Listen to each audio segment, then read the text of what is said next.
জাদু দুই চাঁদের মহাযুদ্ধ। একদা এক গ্রহে ছিল দুই চাঁদ, আলোক চাঁদ আর অন্ধকার চাঁদ। একজনে ছিল শুভ্র, মিষ্টি আলো ছড়ানো, আর অন্যজনে ছিল কালো, ঈর্ষাপূর্ণ, গর্জন ভরা। তারা ছিল যমজ, কিন্তু একে অপরের বিপরীত। আলোকচাঁদ মানুষের দুঃখে আলো ফেলত, রাতে শিশুদের স্বপ্ন পাহারা দিত, নদীর ঢেউয়ে শান্তির ছোঁয়া আনত। আর অন্ধকার চাঁদ মানুষের ভয় বাড়াত, স্বপ্ন চুরি করত, আর গোপনে এক বিশাল পরিকল্পনা আঁটত, আলোকচাঁদকে সরিয়ে দিয়ে নিজে সারা আকাশের অধিপতি হবে। একদিন অন্ধকার চাঁদ এক ভয়ঙ্কর কালো ধোঁয়ার জাদু ছড়িয়ে দেয় পুরো আকাশে। চারদিকে অন্ধকার, পৃথিবী কেঁপে ওঠে। গাছ শুকিয়ে যেতে থাকে, নদীর জল কালো হয়ে যায়। তখন কিছু সাহসী বালক ও বালিকা ঠিক করল, তারা আলোকচাঁদকে উদ্ধার করবে।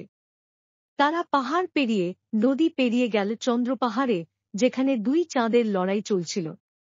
আলোকচাঁদ তখন ছিল দুর্বল, তার আলো ম্লান হয়ে আসছিল। কিন্তু বাচ্চাদের হৃদয়ের সাহস আর বিশ্বাসের শক্তিতে চাঁদ ফিরে পেল তার পুরনো জ্যোতি।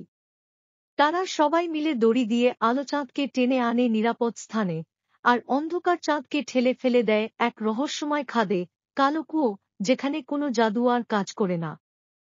শেষে আকাশে আবার আলো ফিরে আসে।